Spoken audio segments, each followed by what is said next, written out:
join us here today. There's a lot of bad news coming out of Washington. It's time for you to hear some good news. The good news is that in this year's federal budget, we had one of the most significant commitments to medical research we have seen in recent times. It's over 20 years ago, almost 30 years ago, when John Porter, congressman from Chicago area, North Shore, Arlen Specter of Pennsylvania, and Tom Harkin of Iowa set out to double the budget of the National Institutes of Health, and they did it. One of the most dramatic and amazing commitments this country's ever made to medical research. When I met with Dr. Francis Collins 2 years ago, I said to him, I wish I could promise you I'll do this again, but what can I do that can make a significant difference? He said, Senator, if you can give me 5% real growth in medical research at the NIH for 10 years, I'll light up the scoreboard. We have so many things that we're now investigating and now researching that can make a dramatic difference in the lives of Americans, spare them the suffering and death coming from current disease, and save us money in the federal budget. That's what I need, 5% real growth. Sounds easy, right? Not so easy, particularly when you're dealing with a federal budget and a deficit. So I set out to see what I could do. I introduced a bill called the American Cures Act. I explained to those who were interested that if we were going to get 5% real growth to the NIH, the CDC, veterans, and the Department of Defense in medical research, over 10 years it would cost us $150 billion. That was the delta, 10 years. That's a lot of money, but not in the context of a $1.5 trillion federal budget each year.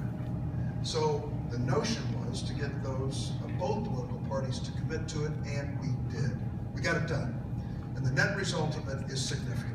First, let me tell you the national numbers, and then let me tell you a little bit about what it means to Illinois and bring in the experts who will tell you how the money can be used in the future. To give you a notion, the increase in the National Institutes of Health in this budget that we've agreed to, 6.64%, 5% over inflation. It's a total of $32.08 billion in the National Institutes of Health. Center for Disease Control, not quite as good, $7.23 billion, a 4.5% increase over last year. Veterans, $630 million, a 7% increase. The one that I had some responsibility for with the Department of Defense health programs, another 7% increase. That's 3 years, more than 5% increase in the Department of Defense. And we are coordinating medical research among these federal agencies. When it gets down to the impact on Illinois, you're going to hear it from the experts here, but I wanted to share with you just a couple numbers. In 2015, the state of Illinois received $710 billion in NIH funding, supporting 14,000 jobs, creating more than $2 billion in economic activity.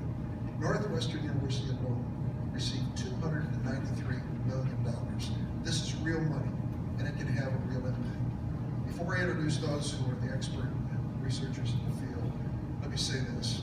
When I made the decision to run again for the United States Senate, I did it because I had goals in mind, things that I wanted to do that might make a difference, not just in Illinois, but in the nation.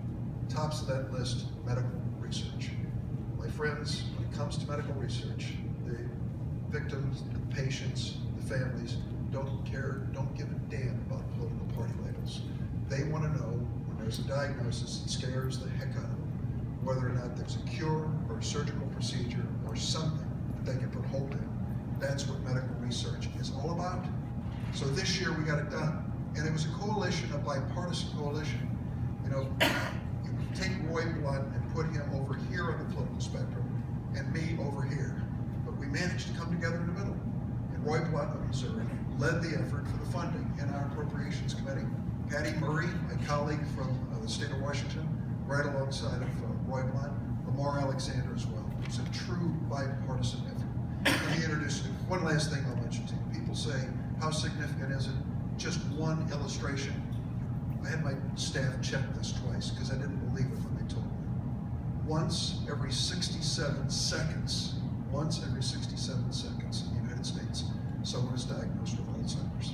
How important is this? Well, ask those families what it means.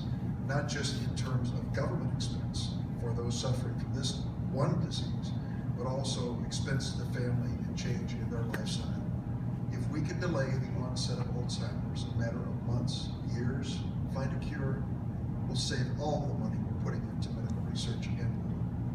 Dr. Milan Merksic, did I get it right? Okay. Dr. Milan Merksic, Associate Director, Robert H. Lurie Comprehensive Cancer Center, Professor at Northwestern University.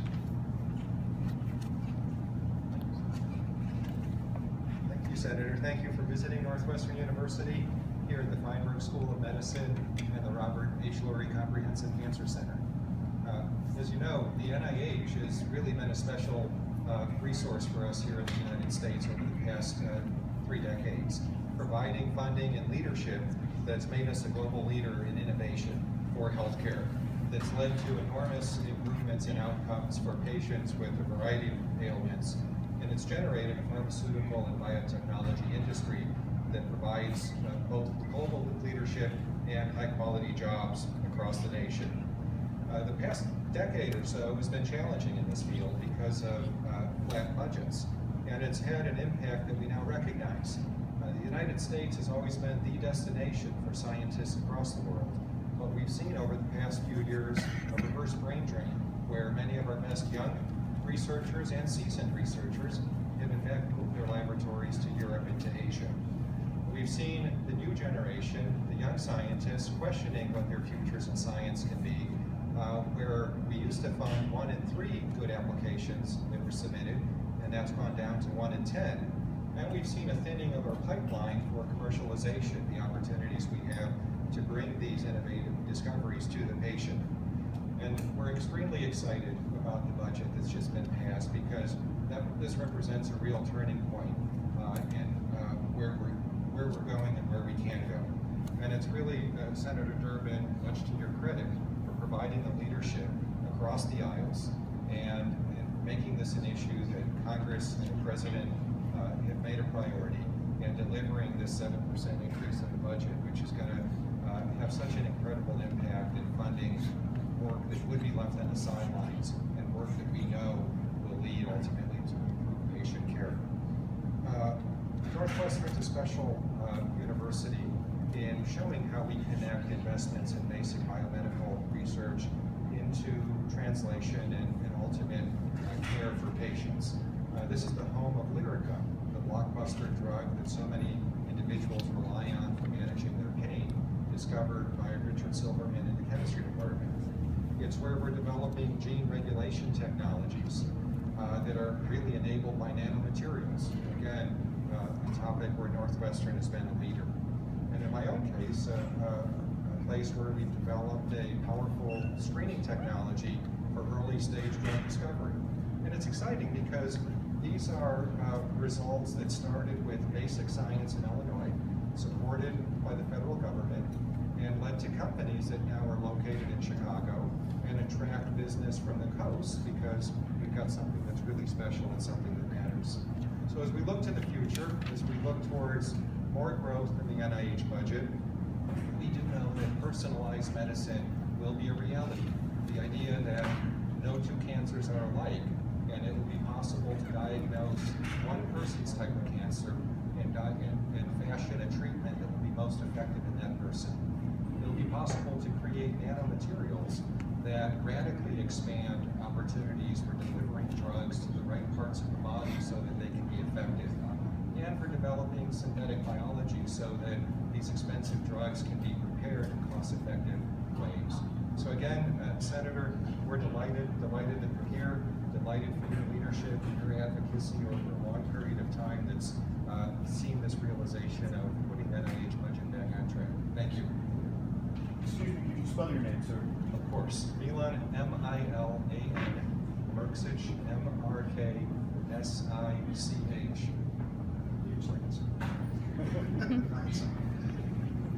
President delivered a State of the Union address last year. They had these dial-ups. They asked people to react to the things he said. The dial-up that went off the chart was when he said precision medicine, the kind of research you just referred to, so that we can figure out the right therapy, the right drug for each individual's challenge. And that's part of what we consider to be important to share the future of medicine. Dr. Todd Kiken is Director of the Center for Bionic Medicine at the Rehab Institute of Chicago. Doctor.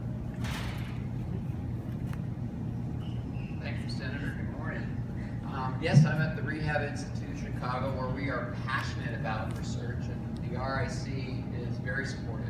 We have the largest rehabilitation research program in the country, if not the world. And in fact, we're building a new hospital just over the block there that is going to incorporate research on the patient floor. So we have our scientists, our clinicians, and our patients all mixing it up. It'll be an exciting time. I'm privileged to be the director of the Center for Bionic Medicine. And I'd like to just mention a couple of areas that we focus on in the research. One is we've had robotic arms now for almost 50 years. They can get better, but they have their challenges. One of the big challenges is how do you tell it what to do? How do you steer a robotic arm? Well, most of the time we've been traditionally just using muscle signals. Every time you squeeze a muscle, it lets the electricity out.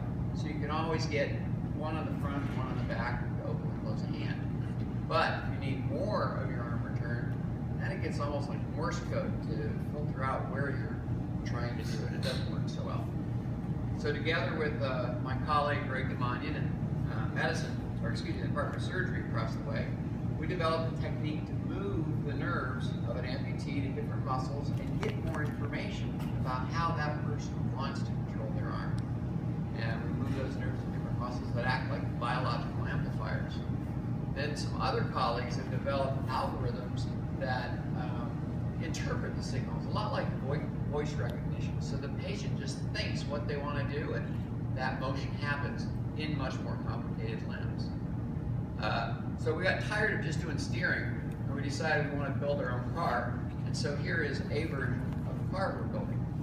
This was done with Army sponsorship that the Senator helped get through Congress. We're very appreciative. This arm is different in that it's very small. So most arms on the market are meant for the 50th percentile male, which is fine. Guys get more accidents than girls, but it's still too big for about 70% of the people. So this arm is the size of a 25th percentile female or the average 12-year-old. And it's about a pound lighter. That's what my patients complain about. Oh, these things are so heavy. And it also has a wrist that moves in two directions instead of one. And at least I think it's got a very cool hand.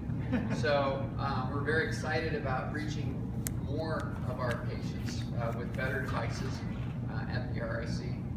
And I also want to highlight how all the research funding goes beyond just taking technology to patients. The Center for Biomedical Medicine grew from 3 to 60 people. And that's 57 new jobs in the last 10 years. And also in education, all of our advanced education happens in the research lab. And so thousands of students in just this university alone are getting trained through research dollars that Senator Durbin and others have helped raise. So we are all very grateful for the past support, excited about the new support, and thank you very much. Emily Rogolsky is Associate Professor at Northwestern University's Cognitive Neurology and Alzheimer's Disease. Hi. So I'm thrilled about the new research opportunities that the newly allocated funds that Senator Durbin helped champion will bring to Alzheimer's research and the NIH as a whole. I'm a neuroscientist by training with over 10 years of experience in aging and dementia research, and I currently serve as the Director of Neuroimaging for our Cognitive Neurology and Alzheimer's Disease Center. Our NIH-funded Alzheimer's Disease Center is one of 30 NIH-funded disease centers, Alzheimer's disease centers across the country. Our job as an Alzheimer's Disease Center is to find individuals who are both healthy or who have different forms of dementia, and to follow them annually with different tests of paper and pencil tests, thinking skills, and we collect a certain set of standardized data including blood tests, and all of this information is then transferred to a national repository so that other researchers can ask and answer questions about Alzheimer's disease. There are over 30,000 people in this database at this time, and many of them have data points from over 10 years. This has allowed for many important translational discoveries over the years and will continue. My personal research falls under the broad umbrella of aging dementia and uses a multimodal approach to investigate two aging perspectives. Primary progressive aphasia, where individuals lose language over time, and this can be caused by Alzheimer's disease. And then something else called super aging, where individuals who are over age 80 and they're doing better than expected. In fact, their memory is as good or better than 50-year-olds. We're using this to try to understand how we can age well and avoid Alzheimer's disease, kind of a flip side to looking at the Alzheimer's problem. My work has benefited from consistent support from the NIH, including training fellowships when I was a graduate student, and that supported my education and my research. And without the support of the NIH, my laboratory would not exist. My path has been fortunate, but not typical. Alzheimer's funding and funding in general has struggled. Other talented research colleagues and mentors have had to move on to different industries or retire early because of lack of funding. I'm thankful for this new investment in the NIH and Alzheimer's research, and I'm also excited that I now have the opportunity to help the next generation of scientists prepare research applications for the NIH for their training and project funding. This funding commitment to the NIH represents an essential step in what I hope will be continued investment into the biomedical sciences, and will in turn encourage young scientists to pursue a career in research. Likewise, this new funding is essential for making substantial progress in our quest to understand, treat, and hopefully prevent Alzheimer's disease. Thank you so much. Excuse me, could you spell your name, please? Sure. Rogalski, Rogalski, Emily, Emily. And your title again? Associate Professor. Open to questions. Senator, I understand